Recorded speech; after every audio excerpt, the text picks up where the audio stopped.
Bonsoir chers amis, j'espère que vous allez bien. Suite à tout ce qui se passe dans la sous-région, je voudrais qu'on essaye d'analyser un peu les sanctions qui sont en vue, promises par la CEDEAO, encore toujours notre fameuse CEDEAO. Nous allons essayer de jeter un regard d'abord rétrospectif sur les sanctions euh, qu'elle avait imposées au Niger, au Mali et au Burkina Faso, mais surtout au Niger. Il faut comprendre que la communauté économique des États de l'Afrique de l'Ouest, communauté économique et non communauté politique, a été fondée pour promouvoir la coopération et l'intégration économique des États membres. Pour promouvoir la coopération économique des États, la coopération économique et l'intégration économique des États membres, ainsi que pour assurer la stabilité politique. La stabilité politique, mais dans le bon sens.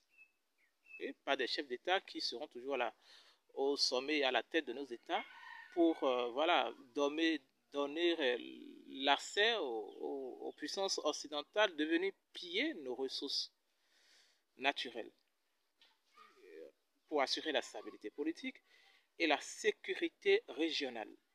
D'accord? Cependant, les récents développements politiques au Mali, au Burkina Faso et au Niger ont entraîné de facto des tensions au sein de la CEDEAO. Le retrait de ces trois pays et l'imposition des sanctions réciproques peuvent avoir des répercussions profondes et variées sur le reste des membres de la CEDEAO. D'accord?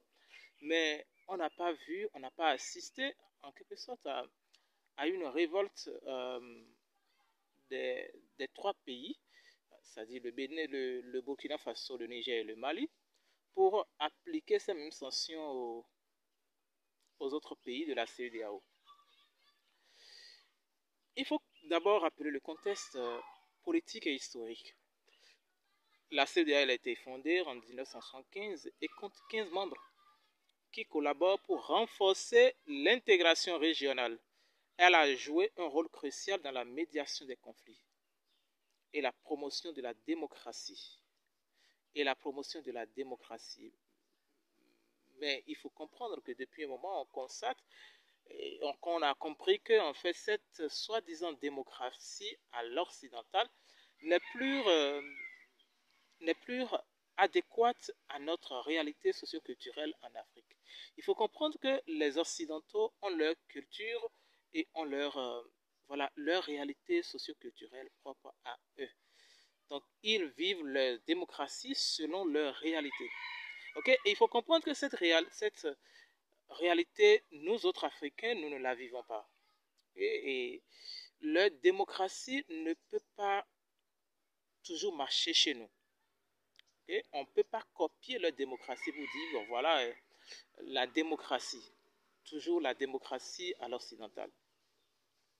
Donc, cependant, le coup d'État militaire au Mali en 2020, suivi du coup d'État au Burkina Faso et au Niger, a provoqué des tensions au sein de l'organisation. Les trois pays ont critiqué la CEDEAO pour son approche des crises politiques internes et ont décidé de se retirer, ce qui est normal. En réponse, la CEDEAO a imposé des sanctions économiques et diplomatiques, espérant rétablir l'ordre entre guillemets constitutionnel et la démocratie, la soi-disant démocratie. Ces sanctions comprennent la fermeture des frontières, l'embargo commercial et financier. Nous avons assisté tous à cela. Les avoirs du Mali, du Niger et même du Burkina Faso ont été gelés à l'UEMOA présidé dans le temps par le président Alassane Ouattara qui est à son troisième mandat anticonstitutionnel. Et pourtant, la CEDEAO veut aller rétablir l'ordre constitutionnel au Niger. Et c'est ce même président Ouattara qui a promis un contingent de 850 à 1000 soldats, la CEDEAO pour aller attaquer le Niger et faire libérer le président Bazoum. et le replacer, le remettre dans son fauteuil présidentiel. C'est comme si c'est l'hôpital qui se moque de la charité. Mais c'est bizarre, en fait. Parce que le président Alassane Ouattara, il est dans un troisième mandat anticonstitutionnel. Mais c'est lui qui tient à aller faire rétablir Bazoum et instaurer voilà, le respect de la démocratie et de l'ordre constitutionnel. Un ordre constitutionnel que lui n'a pas encore respecté chez lui. D'accord? Je voudrais qu'on essaye de parcourir un peu la charte. J'ai relevé certains points clés de la charte de la CEDEAO. Je vous invite, pour avoir la charte complète, c'est pas compliqué, vous pouvez aller sur le site de la CEDEAO, sur Google, hein, et vous allez télécharger, je vais mettre le lien en description de la vidéo, et vous pouvez aller télécharger la charte de la CEDEAO, et vous allez la lire pour comprendre comment la CEDEAO est en train de zaïr, comment elle est en train de torturer, d'ostraciser, voilà, les populations. Parce que clairement on voit qu'elle va à l'encontre de ses propres règles, de ses propres règlements, qu'elle s'est imposée. Dans l'article 3 de cette charte, il a été dit, je cite, la communauté vise à promouvoir la coopération et l'intégration dans la perspective d'une union économique de l'Afrique de l'Ouest, en vue d'élever le niveau de vie de ses peuples, de maintenir et d'accroître la stabilité économique, de renforcer les relations entre États membres et de contribuer au progrès et au développement du continent africain. Fin de citation. Bon, on dit, elle vise à promouvoir la coopération et l'intégration dans la perspective d'une union économique de l'Afrique de l'Ouest. Pourtant, vous n'avez pas cherché à connaître les causes des coups d'État. Et vous êtes allé geler les avoirs de ces peuples-là, de ces pays à l'UEMOA. Vous voulez quoi? Moi, je me pose la question, en fait. Moi, je pense que c'est criminel, c'est cynique. Voilà les dossiers dont la Cour pénale doit se saisir. Voilà les dossiers dont la Cour pénale internationale doit se saisir. Est-ce que de pareilles violations des droits humains peuvent contribuer à l'intégration et à la coopération et au respect du principe de bon voisinage entre ces pays, entre les pays membres? Dites-nous en fait.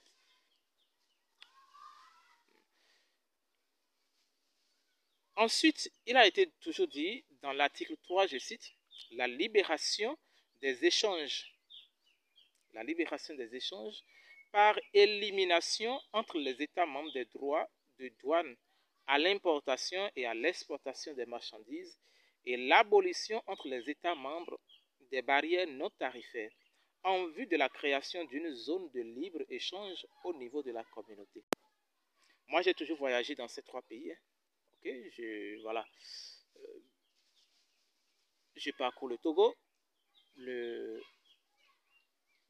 Burkina Faso, je suis aussi allé à Bamako une fois et à Niamey une fois. J'ai quitté le Bénin une fois pour le Burkina Faso et je vous dis que ce que j'ai vécu pour la première fois m'a choqué. Je transportais une baffe, okay, que j'ai achetée au Bénin et je voulais l'amener à Ouagadougou. Et je vous dis que les douaniers ont perçu environ 20 000 francs, 20 000 francs CFA. Ça fait quelque chose d'environ 35 euros. Hein, voilà. Sur cette baffe-là, en fait, du Bénin jusqu'à Ouagadougou. Pourtant, on parle ici de libération des échanges par élimination entre les États membres des droits de douane à l'importation et à l'exportation des marchandises et l'abolition entre les États membres de barrières non tarifaires. Et pourtant, c'est ce que j'avais payé. Non seulement ça, on paye à des postes de douane, même si tu n'as rien en fait. On te fait descendre, et puis bon, on te demande, on prend vos pièces d'identité, on vous demande de payer.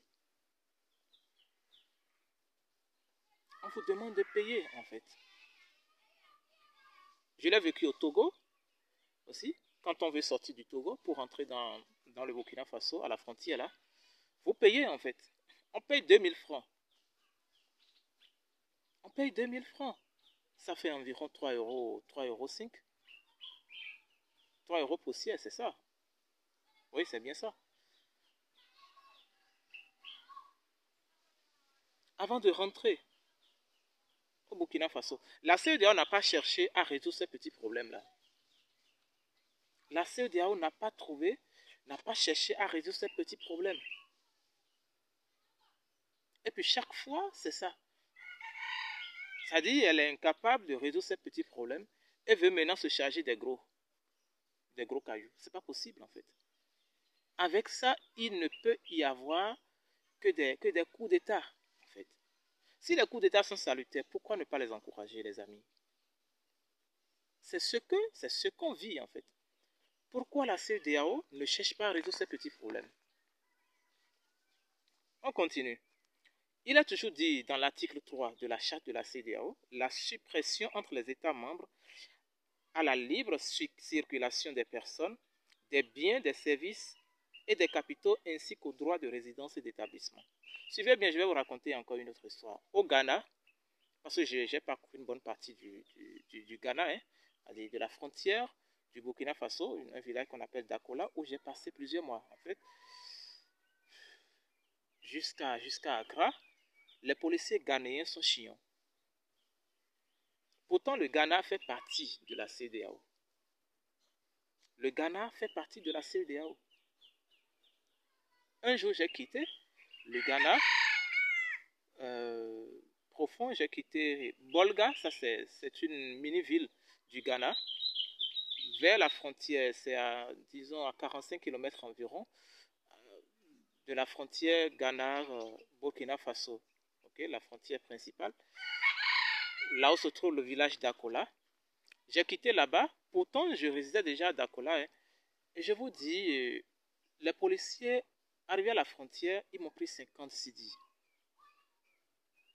50 cedi, on m'a fait descendre du véhicule. J'ai payé 50 cedi. Pourtant, j'avais mes pièces à jour. Je n'étais pas le seul le jour-là. Il y avait des Burkinabés aussi. Je vous dis, il y avait des Burkinabés. Des Burkinabés, des Maliens, des Nigériens et autres qui se rendaient dans leur pays. Et pourtant, ces policiers ghanéens n'ont pas honte. Ils ont perçu 50 cedi chez moi.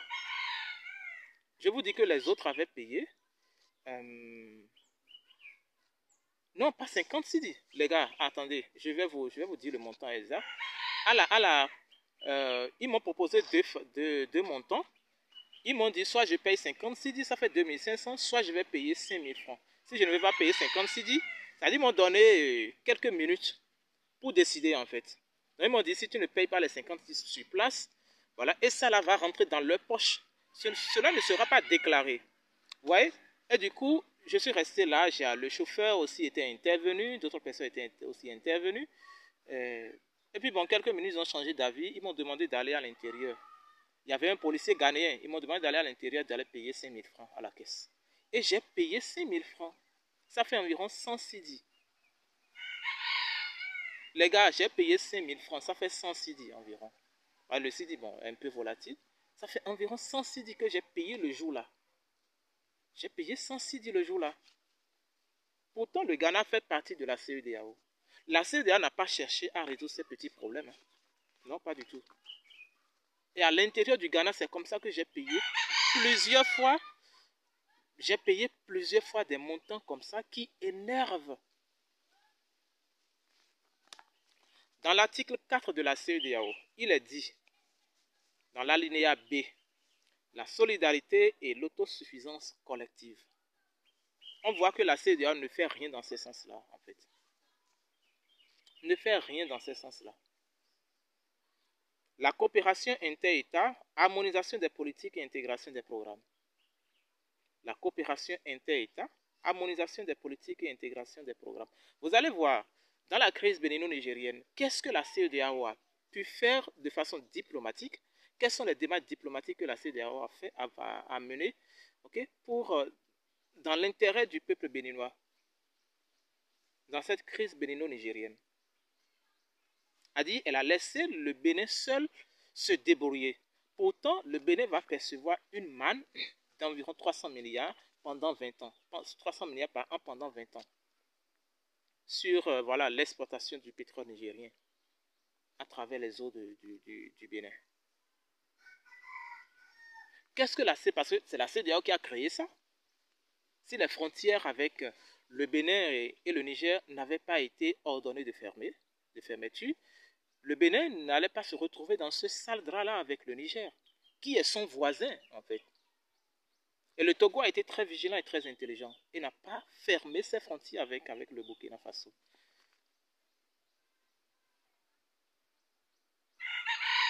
N'a pas fermé ses frontières avec le Burkina Faso et le Niger, je pense. Bien sûr, le Niger a une frontière avec le Togo. Mais le Niger était le Togo était dans de bons termes avec le Niger. Si bien que les Nigériens, les Burkinabés, voilà, commerçaient avec le Togo.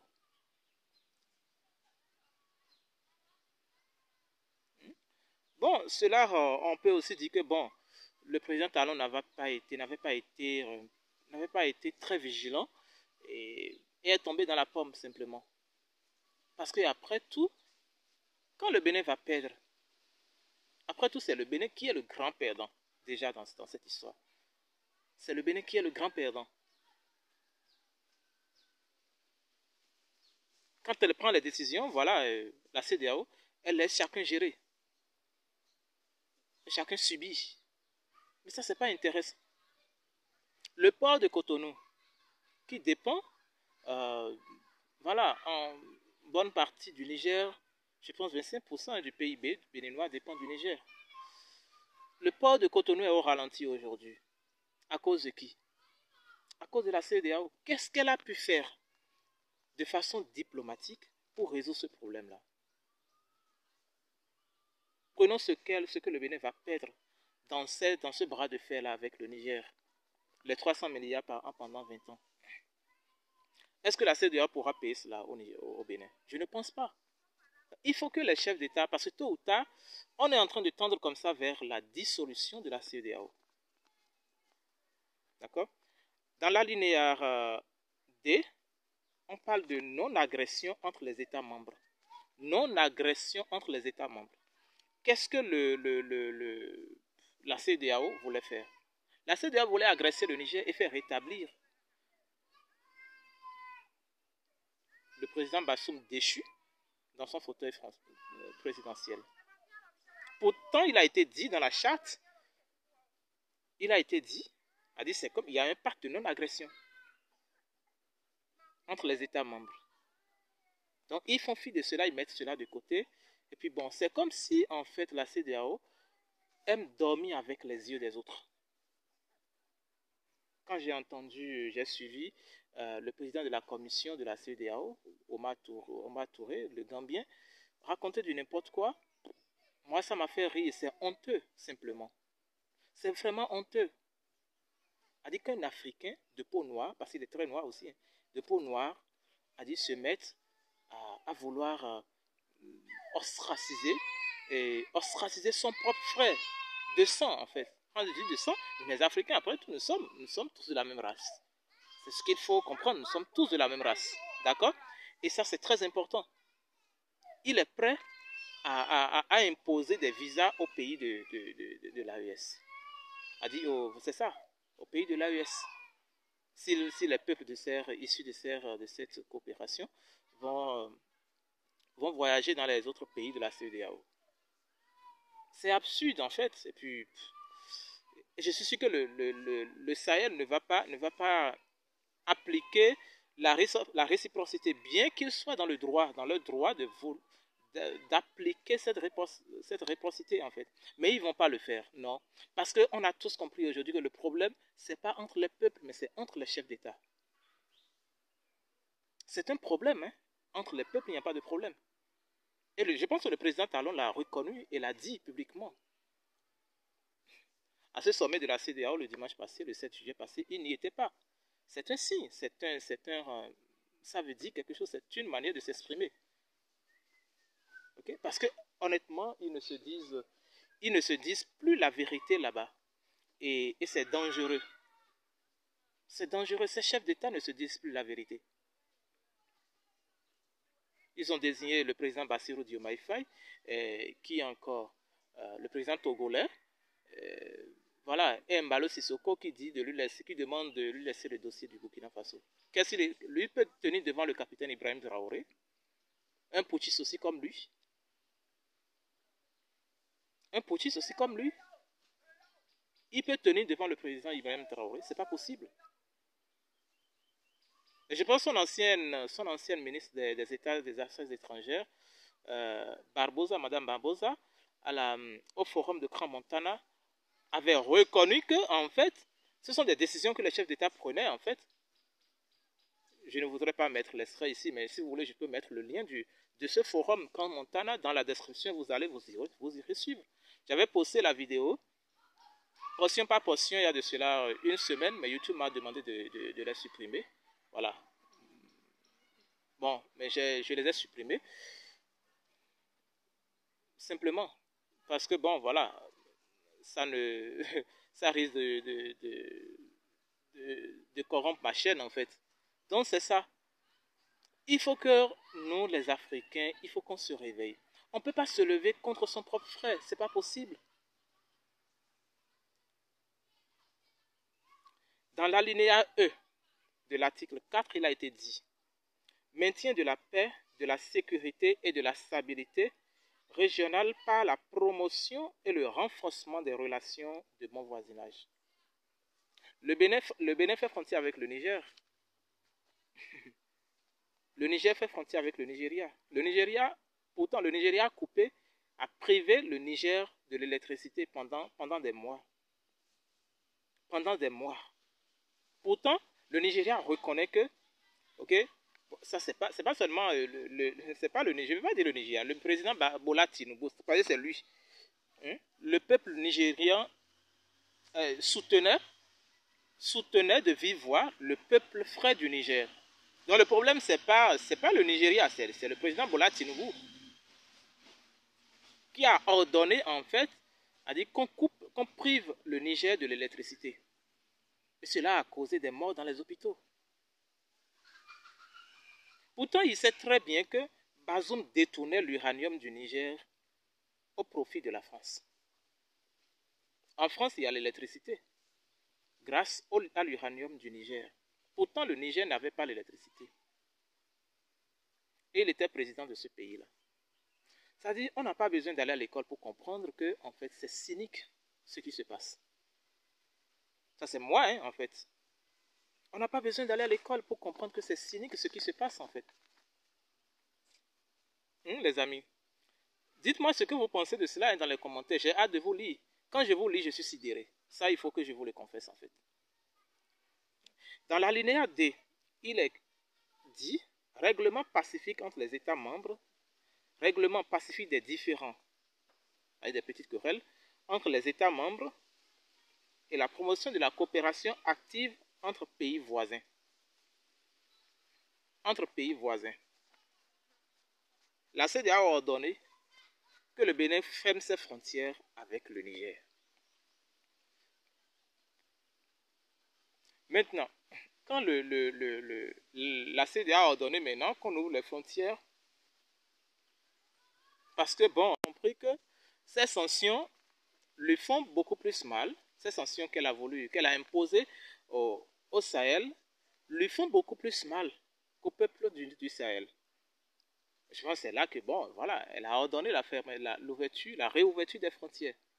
Et ce qui se passe, c'est ça qui a créé la crise, voilà, diplomatique entre le Bénin et le Niger. Parce que, voilà, le Niger maintenant a refusé d'ouvrir ses frontières avec le Bénin.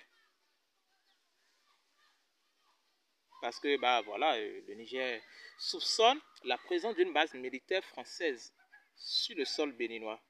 Et je pense qu'il faut que les dirigeants béninois aussi réfléchissent dans ce sens-là. Okay? Les Nigériens sont nos frères, d'accord? Et Et le problème, c'est la France. Le problème, c'est la France. Le problème, c'est la France. Ils ont ordonné le départ, de l'armée française de leur sol. Et on a suivi sur tous les plateaux télé, voilà, comment la France veut revenir en Afrique, comment la France veut planifier des opérations de déstabilisation au Niger. On a vu tout ce qui s'est passé, en fait. Tout ce qui se racontait sur les plateaux de télé en Occident. On a tout suivi, en fait. Donc, il faut que le Bénin, bon, s'il va héberger des soldats, même si ce n'est pas une base militaire, ce sont des militaires, c'est juste le thème qui change. Ils ont des avions, ils ont des moyens de transport aérien, ils ont des munitions, ils ont des armes. Ok? Et tout récemment, bon, on a vu que bon, le président béninois a accueilli le général Lecointre voilà, qui avait déclaré tout récemment au Figaro que bon, il faut que le Bénin, la France, euh, revoir la manière dont, voilà, elle peut revenir en Afrique, recoloniser les Africains. Je pense que lors de cette visite, le président Talon va lui dire la vérité. J'espère qu'il lui a dit les vérités. Sinon, moi, je pense que c'est un peu gauche. Okay? Que des personnes comme ça, qu'on les laisse fouler encore le sol africain. C'est pas possible, en fait. Donc, voilà, moi, je pense que il faudra qu'on essaye de revoir la manière dont il faut régler les différends. Si la CEDEAO va à l'encontre de ses propres règlements, je pense que c'est un problème. C'est un sérieux problème. Et puis bon, comme ça, c'est dangereux. À l'alinéa G de l'article 4 de cette même charte, il a été dit respect, promotion et protection des droits de l'homme et des peuples. Les enfants et les malades qui sont décédés à l'hôpital au Niger, parce que le Nigeria leur a coupé, voilà, l'électricité, qu'ont-ils fait? Ils n'ont pas le droit de vivre, ils n'ont pas le droit aux soins, ils n'ont pas de droit aux soins, on les a privés de médicaments. Il faut que la CEDEAO essaie de réfléchir, de méditer sur ces atrocités-là, en fait. Ce sont les dossiers dont la Cour pénale doit se saisir.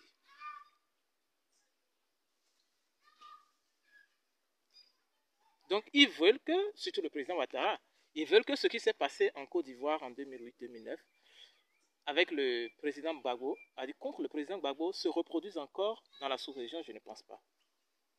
Je ne pense pas. Ce que la France de Sarkozy et Obama ont créé en Libye pour assassiner le président Kadhafi, ils veulent reproduire encore la même chose en Afrique, c'est pas possible. Et il faut comprendre, on tend vers la dissolution de la CEDEAO parce que juste le retrait de ces trois pays crée en fait, a affaibli cette organisation sous-régionale. Elle paie une bonne partie de son armée parce que le Niger, le Burkina Faso et le Mali sont plus que jamais armés, bien équipés militairement. Okay? Donc on peut pas se permettre d'aller les attaquer, c'est pas possible. Okay? Et